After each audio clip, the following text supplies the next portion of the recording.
এই দেশে নির্বাচিত সরকার ছিল না কত বছর 17 বছর।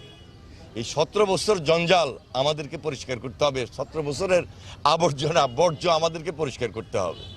এবং যেহেতু এখন আমরা নির্বাচিত সরকার তারেক রহমানের নেতৃত্বে সকল কাজ সকল ডিপার্টমেন্টের সহিত সমন্বিত করবই। পাশাপাশি যারা দখল করে আছেন, যাদের বিশেষ প্রয়োজন সহযোগিতা করার, সকলের আন্তরিকতা সহযোগিতার মধ্য দিয়ে আমরা এই যে একটা দেশপ্রেমিক সরকার হিসাবে জনগণের স্বার্থে জনগণের পাশে থেকে কাজ করা, সেই কাজগুলো আমরা হাতে নিয়েছি। আশা করি সবাই আমাদেরকে আন্তরিকভাবে সহযোগিতা করবেন।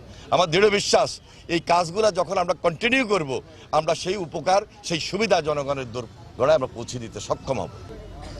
16ই মার্চ আমাদের মাননীয় প্রধানমন্ত্রী জনাব তারেক রহমান দিনাজপুরে কাহারুল উপজেলায় সাহাপাড়া খাল খননের উদ্বোধনের মাধ্যমেই এই কর্মসূচি শুরু করছেন।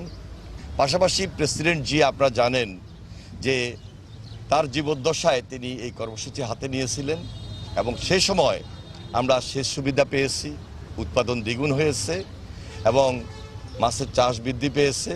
সব কিছু মিলে আমরা এলাকাটাকে স্বনির্ভর এলাকা হিসাবে করতে সক্ষম হয়েছি।